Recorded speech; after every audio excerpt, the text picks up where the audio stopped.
edition of Jack and Gene Sports Talk. And here we go again, Jack. One more time, man. Let's do this. Let's make it happen. Okay, now you tell me this here, Jack, because we already know it's hot out there. What's hot out there right now? It's Clay Thompson's return. Oh, yeah, one of the Splash Brothers. Let's get the Splash Brothers and let's talk about what we think is going to happen with his return. So, Jack, tell me what you think is the most important thing about the Splash Brothers. Well, I mean, they're the two greatest shooters ever, on the same team. I mean, if you look at duels in the NBA history, shooting duels in the NBA history, I mean, none is better than that. I mean, if I look at if you think about the top 5 shooters of all time, that's 2 of them right there, and I mean, on the same team. And so Clay Thompson, if he's 100%, I mean, Golden State is pretty much a lock to win the title. But we have to see what it looks like. I don't think I think he's gonna be able to shoot right off the bat. I mean, it's gonna be the other things that him getting confidence in his getting confidence in his body again. And getting back to being the elite defender that he once was. If he can get back to being the elite defender, it's a wrap. That dude is got ice veins and water, and he got ice water in his veins. So, he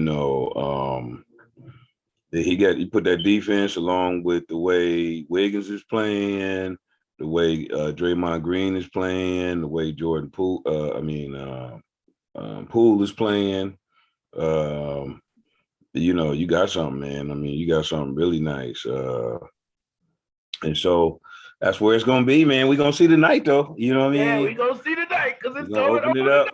So it's gonna be on. So I want everybody to understand and tune in because PPFS is gonna make it happen. You better believe it, because I'm here to tell you. But I need you to know one thing, though, Jack. I think the Warriors are gonna take it off. I mean, like I said, if he is at, I'm gonna say at least 80%, they could take it off.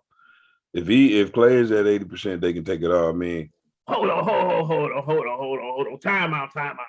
Jack, I take him at 70%.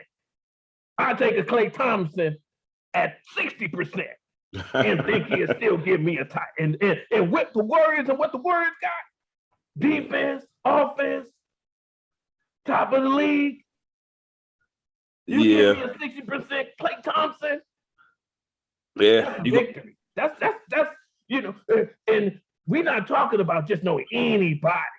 We're talking about one of the greatest shooters of all time. Yeah. And he's sitting next to the greatest shooter of all time. Absolutely. There's no other. And then we look at the fact, have there ever been 2 players on the same team that's ranked in the top 5 of all-time shooters? Nah, they haven't been. I mean, they already got 3 rings. So, we know that, it can be done when they both are completely healthy. It's just, in the history of the league, you haven't had anybody that's come back off of that type of injury and win their first year. And that's the only concern that I have is that does he have enough time to get back to 100%? So we have he's got about 5 months to get back to 100%. And if he can do that without any setbacks, because I mean, just because you come back healthy don't mean you can't get hurt again. You know what I'm saying? And the worst part about it is just like the other night. One injury you can't help, no matter how healthy you are, no matter how much you take care of your body, is stepping on somebody's foot. You know what I'm saying? Coming down on somebody's foot, man. That's you can be the healthiest ever, and you come down on somebody's foot and you out. You know what I'm saying? And so, a lot of it is going to depend on the health. But right now, yeah, if he comes back and he's gonna need to be at least 80%. 60% ain't gonna get it done. 70% I take a 60% Clay Thompson before I take a 60% Anthony Davis. Oh, well, shoot, Anthony Davis. I take a 60% Clay Thompson over 100% Anthony Davis because Anthony Davis, man, he can't walk, he can't chew bubble gum without getting hurt. You know what I'm saying? So, you know Yeah, what I'm saying? he's injury prone. He's always injured. Always Guess injured. where You he know what I is right mean? now? Oh, excuse me. He's injured. So he's gonna always remain injured. Right. I don't know. Stay, It's just the way he's been playing from when he was in New Orleans all the way until now. He's always gonna be what he's gonna be. He's yeah. never gonna give you 100% on that field. He's gonna always be hurt. I Now, mean, he give you 100%. He just can't. That 100% usually get him injured. his body ain't 100%, so he's always playing not to get injured, and so he continues to get injured. Well, So guys it get is those. what it is with that. But let's look at how you think Clay Thompson is going to recover from this injury that he got. Because do you think it's going to be mental? Because Jack, I know that you didn't have a. I mean, yeah, he can recover. I mean, like I said, it's his game is not dependent on his athleticism. You know what I'm saying? His defense does, but his offense, he can be slow as molasses and still, be effective offensively, because he got a weather, man. I mean, the dude is, just like Larry Bird. Larry Bird couldn't jump, he couldn't jump over a textbook, but he can get that jumper off though. You know what I'm saying? He didn't have athleticism, but Clay Thompson got skills, man. And and he don't need to be the fastest dude. He don't need to be the best, highest jumper. He don't need to have like crazy handles. All he needs somebody to do is just give him that pill, and So let me tell you this. Let me ask you this. So how was Kevin Durant able to transition the way he did from that Achilles tendon injury to play MVP basketball this year? Well, Kevin Durant's 7 foot. You know what I mean? That makes it. I mean, think about it. How many times you gonna see the Joker? He's slow as molasses, stretch marks 5, but he's 7 foot. You know what I mean? If you're 7 foot and you fading away, man, it's almost dirt in the whiskey. You 7 foot and you fading away, it's impossible to block your shot. So you can take your time because there ain't too many people can get up there anyway. You know what I mean? And the people that can get up there, they can't come out on you. You know what I mean? Like the other 7 footers, they're not gonna come out on you and be checking you tight like that because you could just blow right by them. So at 7 foot, you got an advantage. You know what I mean? So you can take your time. I mean, you can almost shoot a set shot at 7 foot because that's basically what Joker do. He shoot a set shot. Who gonna shoot? Who gonna block? You don't shoot a jump shot. You know what I mean? So that's the difference between Clay and Kevin Durant. Kevin Durant and Kevin Durant is 7 foot long. He ain't like, 7 foot. He ain't like Kevin Willis was. Remember Kevin Willis? He used to have them short alligator arms, but he was 7 foot. He had the alligator arms, but Kevin Durant was a monster though, man. He was. Props, man. He had good D too. So I gave all his props, bro. Oh yeah, Kevin Willis was a monster, but what he did. Kevin Willis was all right, He was nice. So let me ask you this, because I know that you experienced injury, when you was playing at the high level and stuff, and so how did you work to not allow that injury to affect you mentally? I mean, well, you think about it. I started off when I came back from my injury, I wore a brace. You know what I'm saying? And that gave me a lot more confidence, because the old school braces with the metal on the sides, you know what I'm saying? So that gave me a little confidence. But at first, yeah, you think about it like, dang, it's getting over the mental block. But when you get to the pro level, it's all mental anyway. And so because everybody's pretty much got the athleticism or the size, like when guys is call pro players garbage, and I'm just like, man, you ain't never played against one. You know what I'm saying? I mean, to be one of the top 400 players in the world means something. Oh man, you go play one of them dudes. They demolish you. They demolish you. And you need to understand that. Trying to think that you can beat an NBA player that's in the NBA. Yeah.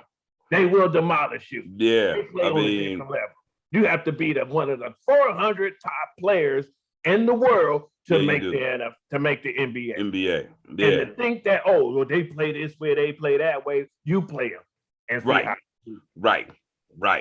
Right. And I mean, it was so I mean, so basically when you get to that point, it's mental. It's 10% physical, 90% mental. And the guys that are mentally stronger, they usually, they usually get through it. I mean, think about all the good players, how much criticism they have to endure to stay at that level. You know what I mean?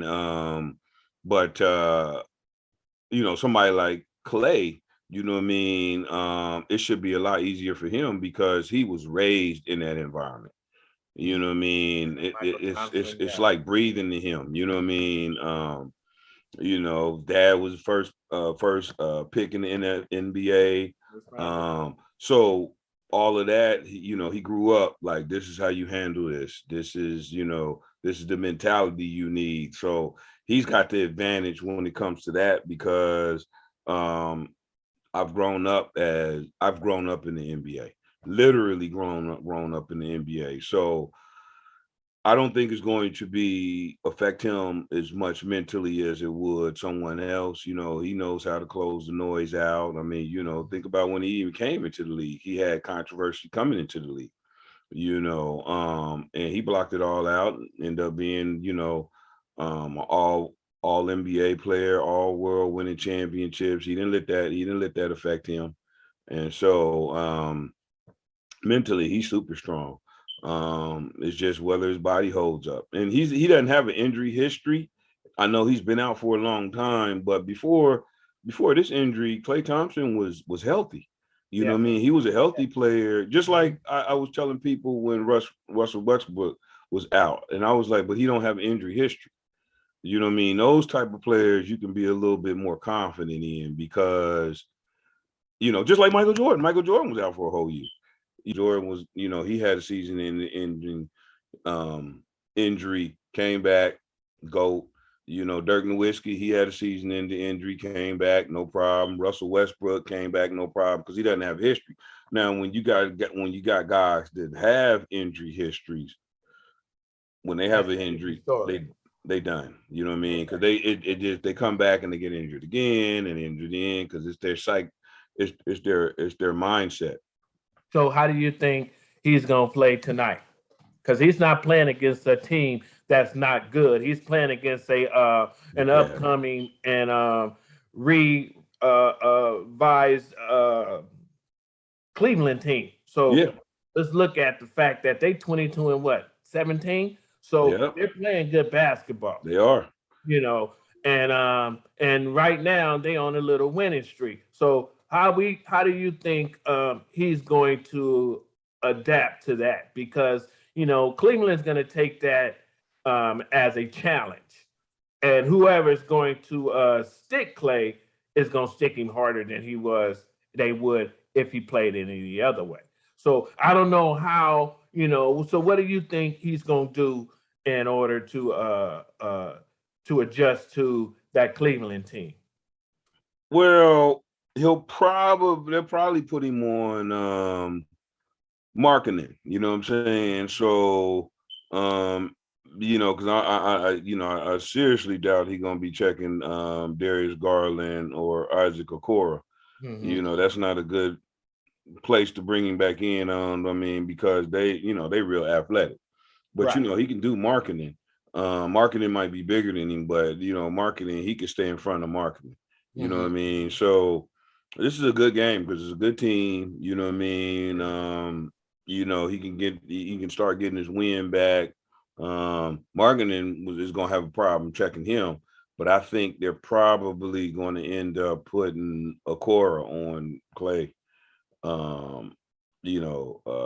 To start off the game to kind of discourage him because he's gonna have to run through picks to get his shot off.